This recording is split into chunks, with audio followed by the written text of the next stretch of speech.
Hello and welcome to another edition of Need to Know. It's a series of video interviews with companies who are shaping the games industry of today and tomorrow.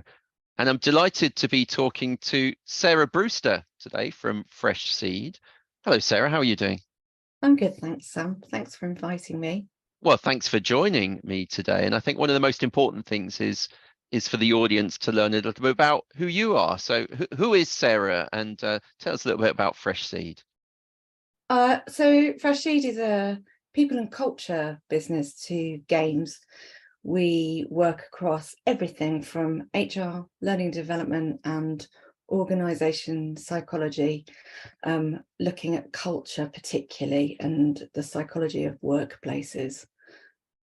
I think that's Lovely. probably enough, isn't it? No, that's a good introduction, and you kindly giving up some time and sharing expertise in those areas to do a talk with us today, which I've entitled "The Skills Crisis: Leadership and Women." So a nice broad range of things for us to get our teeth into. As we know, there's a shortage of talent in the games industry, partly fueled by the fact that the games industry is growing and expanding. Companies are trying to deal with this in a number of ways, looking at overseas recruitment, talent from outside the industry, and we've seen a lot more focus on retention at the moment.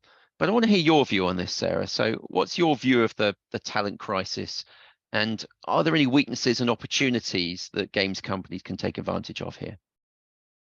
It's a good one, isn't it? I've been in this industry on and off for 18 years, and I think I've been having this conversation about the issues for that long, and I'm sure it's been going on longer. I think looking at the weaknesses, there's a real challenge for people, and particularly in those leadership roles, about understanding perhaps how we retain people, how we keep people, and where the issues are. So in our sort of data and information that we see and sort of hear about, it's very much at that sort of mid to senior level that there's a problem. And I think that comes down to sort of we're still repeating the same patterns that we have been for 18 or more years. So it's sort of looking at how can we do it differently. And as you say, some people are beginning to do it differently, but what can we learn from those that are doing it differently? And how can we replicate that more widely across the industry?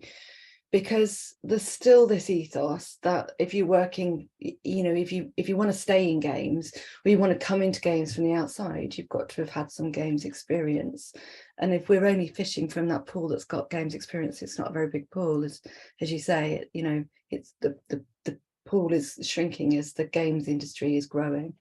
So I think we've got to look at it creatively and look back at kind of what's working differently in other sections. So opportunities, it's from my point of view, I think one of the real opportunities is to give leaders skills and knowledge, is what does look different, what does work, and embrace some of that outside knowledge. There are some fantastic, not just academics, not just businesses like mine, but resources that really understand how leadership and retention work and how important that is. And that culture piece is, you know, just getting underneath the skin of it and really having a look at kind of, you know, what is really happening and why are you losing these people, and then giving people that knowledge and that skill set to say, oh, actually this is great, I can do this differently. And that keeps people and creates pipelines and creates talent succession, which will probably come on to something else we're going to discuss later. But certainly that bit about kind of why are we not keeping people, and why are people leaving, and why are people going to, say, you know, the big corporate world? Well, perhaps it's because they offer more than just a great game to work on. Yeah, there's some real challenges there. It's fascinating, and I love the point you make about the areas where we need to focus a little bit more on leadership. Can you talk a little bit more about the importance of developing that focus on leadership, and does that have an impact on the diversity that we're seeing, or lack of, at the moment within the games industry, do you think? I really think it does, and I think it does because there's a lack of consistent knowledge about what leadership looks like. People avoid it. People don't like it. They don't like line management. They don't like managing people. They don't like those discussions. They don't want to know how. They don't even understand the nuances of behavior and that impact on diversity. So if somebody, for example, is, you know, going through the menopause, let's say, and is really struggling with that more often than not, particularly in a male-led industry, that's a, you know, if you don't know how to have those tricky conversations with that female or person assigned female at birth who is going through that period, you won't know how to help them embrace it. And actually that means that certainly those people may well leave the industry because they don't feel safe.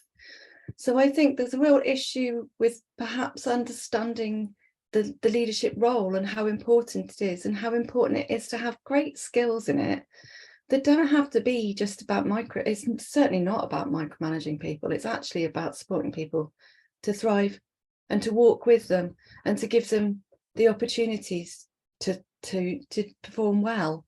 And I think that's one of the issues we're seeing is just a complete lack of knowledge about leadership. Yeah. And you're saying that feeds into an understanding about creating a good environment for women in the games workplace. That's fascinating. Let me know a little bit more about that. What kind of environment should we be creating? How can we improve that? I think I mean, women is a massive part of it because we have such low numbers of females in the industry. They're definitely a part of it. But across the whole diversity board, we've got you know, life happens to people. Life happens, whether you're female or not, life happens. In the female health world, life happens more than perhaps it does for men in terms of that hormone relationship. So if we look at things like sort of just going back before we even get to the menopausal stage, endometriosis, polycystic ovary syndrome, IVF, some of those conditions can be quite debilitating and have quite a huge impact on how we come to work. So if we can create policy and female friendly policy that sort of is welcoming to everyone, that's sort of around that life happens principle, and is flexible and is adjustable, and is saying, you know, look, just because it works for me that I come into work at 9 o'clock and leave at 4 o'clock doesn't necessarily mean it does for you, and I will walk with you in that space to help you understand how to be better and still work well. And I think one of the things is we attach ourselves to people, our own principles of self to people, and our own sense of what works for us, and we hold on to that. And actually, certainly across the diversity spectrum, and certainly across the female thing, you can't do that. You can't say, just because if as a man you can't empathize what it's like for me as a female going through the menopause. You can perhaps try, but you can't understand how it is. You can raise your own awareness and you can learn, but you can't really understand that one morning I just can't get out of bed. It's not because I don't want to, it's because the hormone impact. And it might be that I've just not had any sleep. I've had insomnia and not had any sleep as a result of the hormones. So it's about just perhaps an understanding, and then how do we create a recognition that we don't need to attach ourselves to something. We just need to understand somebody else's perspective and then kind of solve the problem with them rather than for them, and perhaps be more adult about it. I mean, this sounds like an amazing opportunity for a studio to embrace this and position themselves, what I would imagine is different from other competitors. What a great opportunity to position themselves in the right place and attract women to join their company. I suppose that leads on to the question about, do you actually get a sense that the games industry is moving in the right direction when it comes to supporting women, even if there's still a long way to go? Do you feel like we're at least moving in the right direction, or is that not the case yet? I'd love to say that we've fixed this problem and the games industry is the best at it and look at it as a case study. I think the fact that the roundtable I ran at Develop, the room was almost full, is a real indication of the fact, and the responses, I should say, that I've had since, is a real indication that the games industry recognises it and is actually having that conversation. And I think we should hurrah that, because at least the conversation's been had and being had. And I think that's amazing. And one of the things I really love about the games industry is it does seek to understand. It doesn't always say, I've got the answers. It does seek to understand. Has it started to show that in its studios? I think we're getting there. I think it's small steps. And some studios are absolutely fantastic at it, and some are yet to join the party. But perhaps that's the case with lots of this. And perhaps that's the point of what you're doing, is to try and help those studios sort of understand that there's a lot more to just running a studio than making a great game. Is there any sort of best practice we can refer to, or sort of guidance we can get as studios to sort of help us really get into this and make a significant difference? Also, they can talk to you, obviously, and we can. Obviously, I mean, You know, I can plug my stuff. We've got policies and we've got toolkits and we've got training, but there are some other great providers of information out there as well as us. And so, yeah, I mean, there are in the female health one that's really well recognised is Peppy, that they've got some great online resources. We've got great training, we've got a toolkit for these things, and we've got generic policy that we create for clients. But we've also got that kind of insight of how it does work in games and how you can adapt it, which I think where someone like Peppy, and also there's Balance, which is what Louise Newsom, the doctor who's been promoting menopause awareness, her app, they've got some great resources that you can really pull down. And I think that's really good because it gives you some information, doesn't it, about, you know, and a little bit like we'd have Autistica looking at the kind of the neurodiversity and spectrum. It's that sort of, the more information that you can gather, the more informed you are, right? And that's the way to go forward. And when we first met up to have a chat about this talk, I thought the idea of looking at, you know, I thought these were almost different themes, looking at leadership and women. You've really educated me to understand the overlaps and the connections between all of these areas, and I can see where improvements need to be made and can be made, actually. So, you know, it's really encouraging that there are opportunities there for companies to go out and really get their teeth into this and make a difference. But I just suppose a reflection, I'd love to hear your view on this. Do you think that the sort of the lack of importance that's been given to these kinds of issues, is that symptomatic that in fact HR, human resources as a department, isn't always the first thing that people think of when they're setting up a studio and grow? Is this a reflection on general standards of HR through the games industry and perhaps beyond? Is that fair to say? Yeah, 100%. I really believe that. I think HR is the last person invited into the room, certainly at board level and certainly at sort of seed level.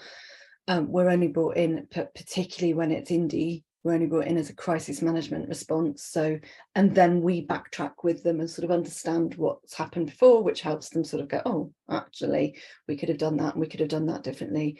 So really that, and I think when you're looking at that in the indie world, but also across the board into those sort of medium-sized businesses, there's still a sort of a lack of proper authentic HR in the sense that it's not just the employee relations side of it, but the real kind of strategy and knowledge about sort of growth and you know, in the function itself, we don't just have it, well, we call it ER, so employee relations, but you have organisation design and development, which is the bit that where I specialise, as you know, that organisation psychology side of it. That's Yeah. feeding into that. You have learning and development, obviously you have talent and recruitment, and you have, you know, so you have a big spectrum of understanding of a department, if you like, that isn't necessarily brought in until there's a crisis. And I think having us at that seed level and that early stage level helps you make you, ultimately we're a people-led industry, we're not making widgets in a factory, so we need people who at those decisions, those early decisions, who understand how people operate, but also how are you going to stand out if you're in indie and you're in an area like I am in Leamington, where the competition of AAAs is quite significant. How are you going to make those decisions to make you stand out? And it isn't just about a great benefits package or, you know, great salary. There's so much more that goes into that. And I think those mistakes are the things we see, you know, on repeat, and I have for 18 years, sadly. And as I say, that's probably gone on before me and my time. But certainly, yeah, I think that's something I'd love to see a change to. And not all of us are sort of corporate, you know, I don't know, legal bashing people, and some of us have got a lot more to it than that. I feel like the games industry could be agile enough to make these changes that need to be made, and the incentive is there when we, we're talking about the skills crisis here as our opening challenge. Isn't this an amazing way to try and meet that with some innovative thinking, creative thinking, and focusing on those key things? Yeah, absolutely. And people behavior, and looking at why people behave in the way they do, I think that's key to making sure that we keep thriving. And you want diversity, you want skills from outside the industry, because they're really clever, but they're also much more, they might be more in touch with things that when we look inside we haven't heard about. So yeah, you want that kind of diversity, and certainly at the senior level it kind of questions and challenges you in all the right ways. We might need to have a need to know one on behavior as well. I mean, why not? That will be fascinating. I've got so much to learn in that. I've learned a lot today. Thank you so much for your time, Sarah, for talking us through this. And your contact details will be available at the end if people want to reach out to you. But thank you for joining me today, and thank you for watching this video to our audience. So thanks very much. So